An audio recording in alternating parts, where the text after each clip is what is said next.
FIFA is here with you. FIFA is here to stay. FIFA is here to work in a very close partnership with the government, with the Asian Football Confederation, with the Federation of Indonesia, to transform football, to reform football, because football has to be joy and happiness. And on the infrastructure that needs as well to be looked into, because part of incidents that can happen is linked, of course, with the state of the infrastructure. Dari 2019, kemudian ada COVID, kemudian juga sekarang sudah di depan mata banyak pengorbanan yang dilakukan, ada duka, suka, duka, air mata, hanya gara-gara egosentris para politisi kita. Mereka yang kemarin bikin gaduh, maka mereka harus bertanggung jawab secara moral, meminta maaf kepada seluruh rakyat Indonesia untuk menjadi saksi sejarah kita jadi tuan rumah. Mereka yang telah membuat gaduh harus meminta maaf kepada seluruh rakyat Indonesia. Kita bangsa yang tidak mampu memegang komitmen. Ini kan yang tidak dipikirkan oleh para politisi itu, yang hanya mementingkan kepentingan politik mereka buat 2024, tapi mengorbankan kepentingan rakyat.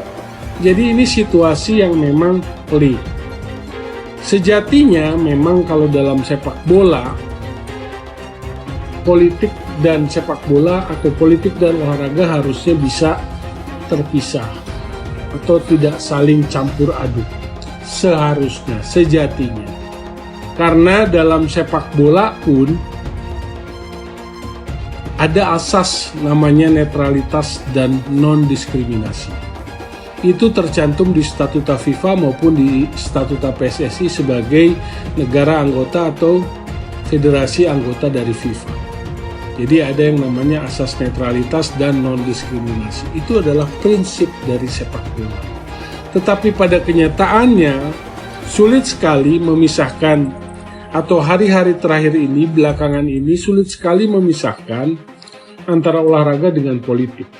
Dan itu udah pasti gitu kan. Yang melakukan semua kan sudah jelas, orang-orang politik gitu. Selain misalnya adalah ormas-ormas yang sekarang gini, kita kalau mau bicara fair, sekarang kita sudah dihukum batal menjadi tuan rumah Piala Dunia karena kita katanya membela habis-habisan Palestina untuk merdeka, kita menentang Israel yang dianggap sebagai penjajah. Hasilnya apa? Ini adalah sebuah situasi yang jelas tidak mudah bagi bukan saja buat PSSI tapi juga pemerintah Indonesia soal penolakan Israel ini. Sebagai tuan rumah, Indonesia jelas nggak punya wewenang untuk menolak, untuk mencoret, mendiskualifikasi atau tidak menerima tim Israel tampil di putaran final Piala Dunia U20 Mei sampai Juni nanti seharusnya di Indonesia.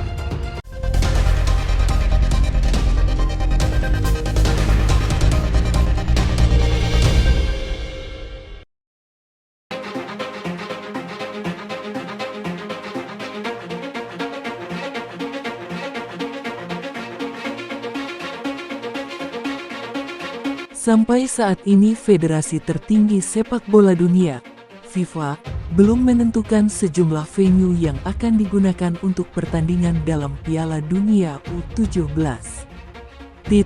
Untuk ajang Piala Dunia U17 sendiri, rencananya akan berlangsung di Indonesia pada November hingga Desember tahun 2023 mendatang.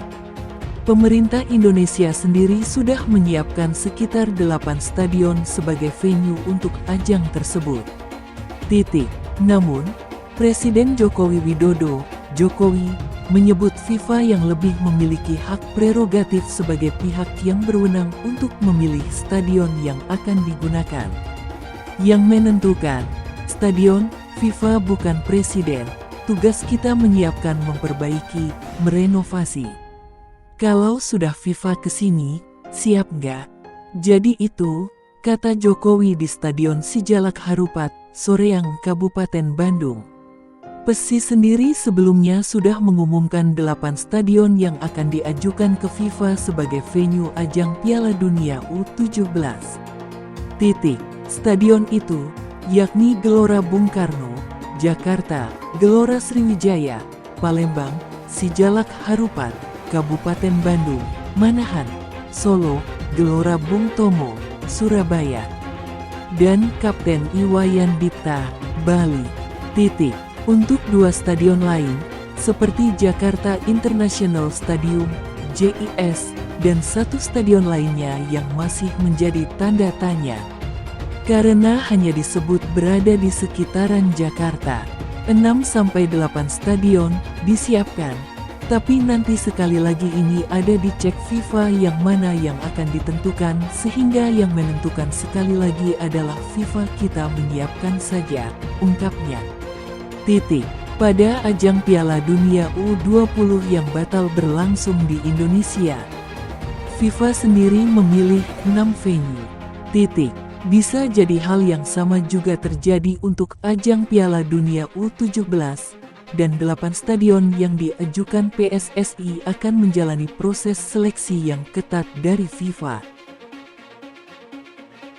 Sampai saat ini Federasi Tertinggi Sepak Bola Dunia, FIFA, belum menentukan sejumlah venue yang akan digunakan untuk pertandingan dalam Piala Dunia U17.